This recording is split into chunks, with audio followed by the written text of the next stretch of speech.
just defending your player and got tossed? Sure. Ramon, I think that's actually the second time that's happened with James this year. Same exact scenario.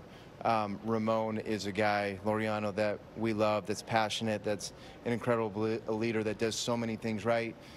James Hoy's a great umpire, and it just kind of was a tough situation and just turned out the way that it did. The ninth inning was pretty stressful for you. How difficult was it, watching Felix struggle, and how difficult was it watching it from a remote location? Well, I had Ramon Laureano sitting with me, and he was breaking down the biomechanics of the pitching delivery and the baseball swing throughout the whole inning. So as I was kind of stressing out watching it, I was trying to focus on Ramon's explanation of the swing and the delivery, of just in general, and then also was going on with Felix. So it was actually the perfect distraction to have during the inning. But nonetheless, we got through it and we won, and that's the important thing. We heard from the players that Ramon Laureano is a pretty funny guy. What was it like watching the last 6 innings of the game with him? Did he make you laugh quite a bit?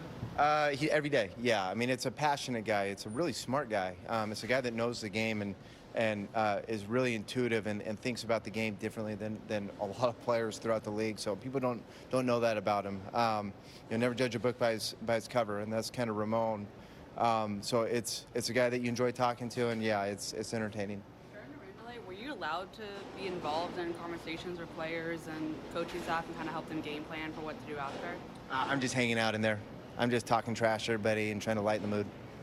You overall pleased with the at-bats today, especially getting those few homers off Pepiot? Yeah, what a crazy game, right? With how last night ended, we're about 2 feet short on Jackson hitting impossible go-ahead homer and leads off the game off Pepiot with a solo shot. So the game's poetic in a lot of ways. I've said it before, and it's true. It's an amazing thing. But yeah, I thought the guys competed well.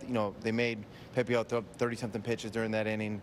Pepiot settled down a little bit. That's what really good pitchers do. And but fortunately we got him out, and we threw up enough. Big home run by O'Hearn there, to kind of give us that third run, or extend the lead to 3, and able to hold on to that thing. Have you ever been ejected before, either as an assistant or when you were a manager in the minor leagues? Yeah, so in the minor leagues, I have plenty, and I think that's why I've stayed pretty calm. So I'll just kind of leave it at that. I won't give too many details, but I know there's a lot of people watching, and it's important to be steady at all times, right? And there's certainly times where emotions get involved and taking up for your players get involved. But I think as much as we can be steady and stay off the roller coaster, so to speak, for the players, I think that kind of starts with me. So in the minor leagues, I think I probably learned that the hard way in some ways, managing down there. And I think over the years, you kind of learn that you gotta make them count, in terms of when you do them and why.